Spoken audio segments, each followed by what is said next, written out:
I've been wanting to knit something for years and years and years. So I figured that I would give it a good old college try again of figuring out how to knit now that I have a bit of crochet skills under my belt.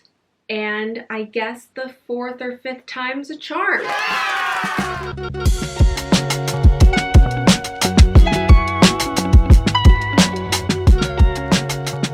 There's a specific Abercrombie & Fitch cable knit sweater that I love. It's oversized. I'm not going to put a picture up because I have worn it into the ground. The cuffs are kind of just starting to come apart. I wanted to buy a replacement and I couldn't find anything that wasn't mostly polyester. I think there are a few specific things that made this attempt more successful than my previous attempts throughout my life. I'm going to be sharing the projects that I made in my first 30 days of really successfully knitting and what I've learned, because you might be in the same boat that I was of really wanting to be able to create knit garments that you love and admire and that are made with better materials than what you can find at your local mall. And I really hope that you can take the lessons that I learned and not have to go through all of the trial and error that I did. The very first thing that I was able to successfully do was this garter stitch kids hat. And the reason why it's a kid's hat and not an adult hat is simply because I ran out of yarn. I followed a YouTube tutorial to learn how to do the garter stitch, and I learned a little trick to get this cleaner edge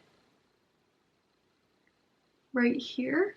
So essentially when you go across the row, I also used these huge straight needles, which I would say are a huge no-no, because one of the first things that made me give up wanting to knit was hand pain, and these big, heavy, long needles. You're knitting like this and the weight is distributed all the way down here, so it's very easy to get wrist pain, and I'm going to show you guys what I ended up switching to that really helped with that. But as you're getting to the edge, so let's say that the yarn is hanging here, as you get to this edge, what you do is you knit into it, and then when you switch hands, you just pick up the loop. You don't actually knit into that. And then you keep going, and that's how you avoid having huge lumpy edges and end up having nice little round edges like that. So I would like to thank the knitting groups, the ladies in the knitting groups that I go to, for that recommendation, because otherwise I would have just made this ugly rectangle and not wanted to do anything with it for like the millionth time. So a few things that I learned in addition to the little trick of bringing up the last loop. I learned that straight needles suck. And I know that some people really swear by them. Hopefully I one day graduate to having the hand strength of being able to use these. I simply do not. So all power to you, but these are not great for me. Another thing about the hand pain, I would say that when you're starting, really start practicing in smaller time chunks, because your hands are going to get tired. You're doing small movements that you're not used to. Your hands have muscles, right? That's what helps you, and your arms as well. So that's what's going to help you get the job done. And if your hands keep hurting, you're not going to go and pick up the knitting needles. You're not going to want to knit more because your hands hurt. So take it slow. Do 20-minute intervals when you're first starting out, and take breaks. So there's the Knitting PT on Instagram who is awesome. She has the like hand exercises that you're supposed to do. And then I do this one. And there's tons of other exercises out there just to help stretch out your hands. The last really big thing that helped me learn how to knit was English versus continental style. So with the English style, you hold the yarn in your right, I'm a righty, so you hold the yarn in your right hand, you're like this, and your yarn is on this side, which doesn't make sense to me as a crocheter, because when I crochet, I hold my yarn in my left hand.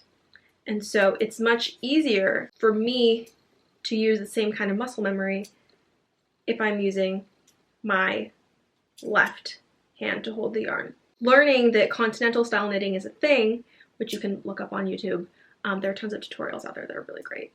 So I would recommend that if you're starting out, try the English and then try the continental. Try both ways, see which one works for you, and then stick with it.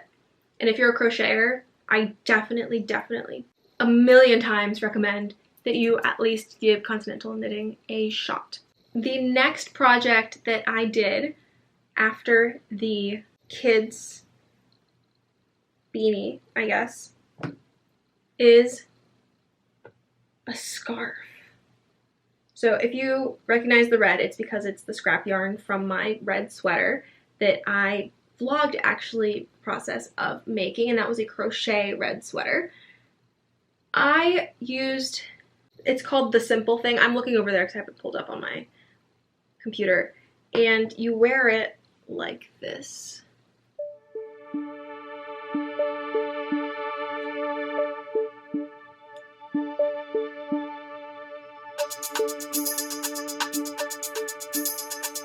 This one I made nice and short, which I really like because you can do it with one skein, or I had less than one skein of this yarn. And the first time that I tried it out did not look great. I'll show you guys a photo of how it turned out. It was quite wonky. I didn't know where or how to put the increases, and I wasn't keeping track meticulously of how often I was increasing, which definitely matters when you want a nice straight edge or just consistent. So another lesson that I learned with my second knit project, which is also done in that nice and easy garter stitch, is to just rip it out. Just rip it out. Do not feel any guilt or don't feel sad that you're wasting hours. Like, that was just a practice run. Rip it out, reuse the yarn. And that's exactly what I did. This is the same exact yarn from the mishap that I had in that photo. And look at how much nicer that diagonal and the increases, and then this middle looks nice and flat. It looks so much better. Another thing that I love about this pattern is that it is free and there are videos. So aside from learning how to do like start, the point, and end, it's really a mindless pattern that you can really focus on your skill of knitting. It's just one skein, so it easily fits in any bags that you have. Another great thing about doing these smaller projects is that you get the feeling that you're winning and that you're progressing quickly, and that you get products that you can actually use very quickly. So you get that positive feedback and positive reinforcement to keep going. So I'm a very big fan of this, the Simple Thing. It also kind of looks like the Sophie scarf, which is viral. I ended up making 2 of them. So this is the other one, and this is where I'll encourage you guys to play with different lengths. This one I made longer and it's a little bit wider. So when I put it on, it just comes down a little bit lower. And if it's really cold, I'll make sure to bring it all the way up the neck, just like that. Another big difference between these two that I think a beginner knitter should know is that the material that you choose is quite important. This scrap yarn is 100% wool, and so it's more rigid, and I'm sorry that you can't feel it because it feels thicker. It doesn't spread out as much. This, it's much more drapey. I think you might be able to see it, and it moves a lot nicer. So this is 50% wool and 50% alpaca, and you can kind of see the alpaca in the halo of the garment. So I actually like this Sophie scarf because it's lighter, it's airier, and it's softer with the 50% alpaca than the 100% wool. So this one is Malabrigo dos Tierras. And it comes in something that looks like this, and you cannot use it this way if you're a new knitter. Do not try to use it straight from here. You will tangle it all up. So while we're on the topic of materials, of yarns, of knitting needles, I did not use the straight needles for either of these because my hands hurt and I had learned my lesson. Instead, and this is just a practice swatch that ended up becoming way too long because I want to learn how to do cables. Also, this is from the same skein. I panicked and thought that I was going to run out, so I made this one shorter, and I clearly didn't have to because there was plenty of yarn. But what I'm trying to show here are these knitting needles, which are circular, and they are metallic. And so the great thing about them is that not only is it easy to knit and get the stitches off, but the rest of your project hangs in your lap on the circle instead of on the edge here of your work weighing down your hand. So these are the Chiagos. I'm a very big fan. I also bought, and this is another like me swatching and just playing around, which you absolutely should just make swatches for the sake of making swatches. You can always undo them and reuse the yarn.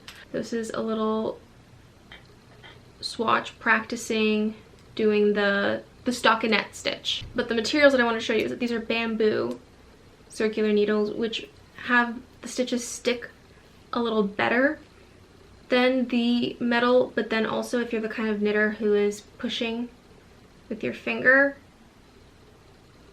it just, there's a bit more friction.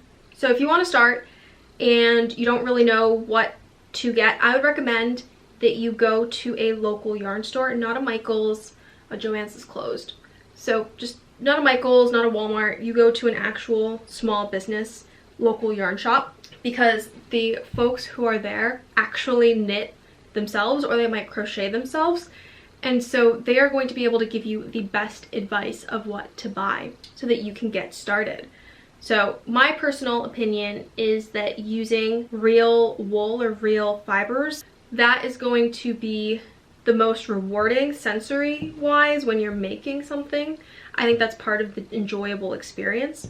Getting circular needles like these clover ones or these Chiagos are going to save your hands from a lot of cramping, or at least they saved me from a lot of cramping. When you're buying your first set of yarn, when it's wound like this or something like this, which now I'm gonna have to wind it or else it's going to get tangled, you can ask at a local yarn shop for someone to wind it for you, and it'll leave looking something like this little cake, where you can either pull from the middle or you can pull from the side.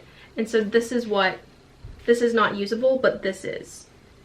So they can do that for you on the spot. Just wrapping up all of my thoughts and advice. Basically, if you take anything away from this video, I would say that you should swatch both English and continental, because you might do much, much better in one or the other. You should go to your local yarn shop if you can and ask for help. They also usually have lessons there, so if you wanted to get into a small group and have one-on-one help to get started, you can definitely do that.